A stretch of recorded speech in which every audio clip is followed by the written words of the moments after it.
Have you ever said yes to something, a favor, a task, a plan, and then immediately felt that sinking feeling in your gut? Like, why did I agree to that? I don't even have time for myself right now. You didn't want to disappoint them.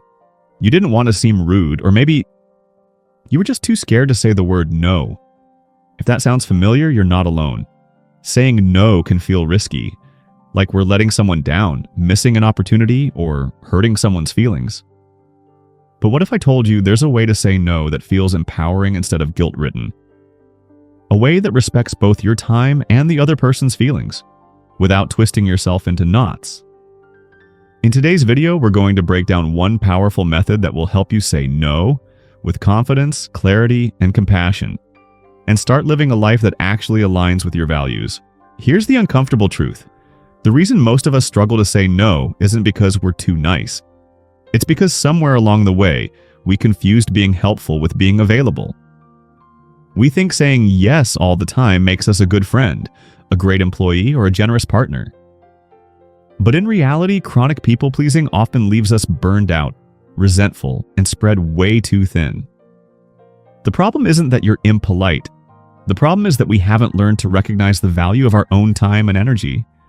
We're taught to prioritize others' needs over our own, especially if we're afraid of conflict, rejection, or disappointing someone. But always saying yes often means you're saying no to your own well-being, your goals, and your peace of mind. And that's not kindness, that's self-neglect. So how do we change this? It starts with a mindset shift.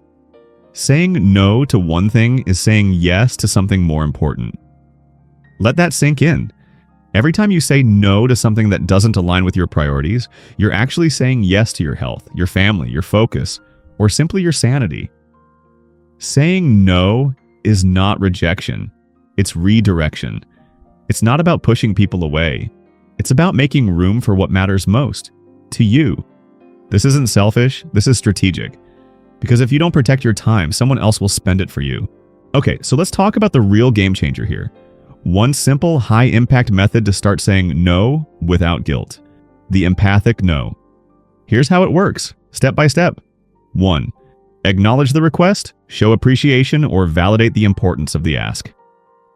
Thanks so much for thinking of me. 2. Clearly say no, don't beat around the bush. Be kind but firm. But I won't be able to take that on right now. 3. Brief explanation, optional. You don't owe a full excuse, but a short reason can provide context. I'm really focused on a few key projects this month. 4. Offer an alternative if it feels right, only if you genuinely want to help in a different way. You might try reaching out to Sarah. She's great with this kind of thing. Let's hear the full version. Hey, thanks so much for thinking of me. I really appreciate it.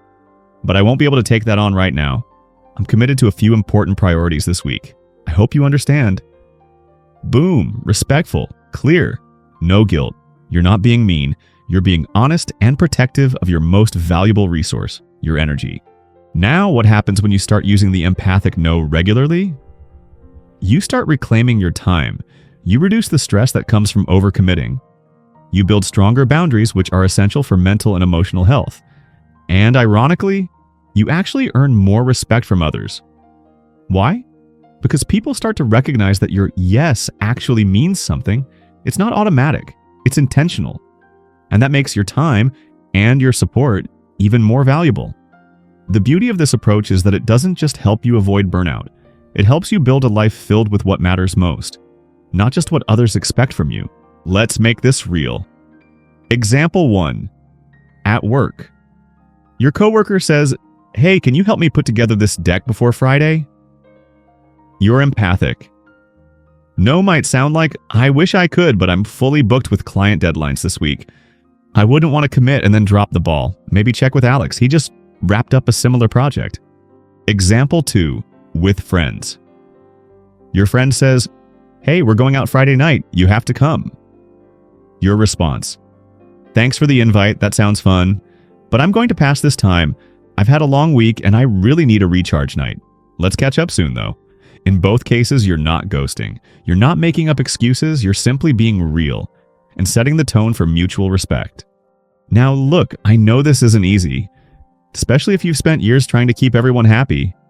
Saying no might feel terrifying at first.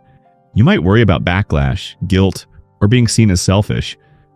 But the truth is, your worth is not measured by your availability. You don't need to apologize for having boundaries. You don't need to over-explain.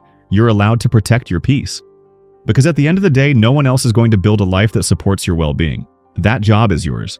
So here's your challenge. Identify one area where you struggle to say no. Maybe it's work requests, social plans, family expectations. Now, the next time it comes up, pause and try using the empathic number. Just once. Then see how it feels. And before you go, I want to hear from you. What's your biggest fear when it comes to saying no? Drop it in the comments below and let's talk about it together. You deserve to say yes to a life that feels like yours. So go ahead, take your power back, one respectful no at a time. If this video helped you, hit that like button, subscribe for more tools on mental wellness and self-discovery, and I'll see you next week. Take care of yourself.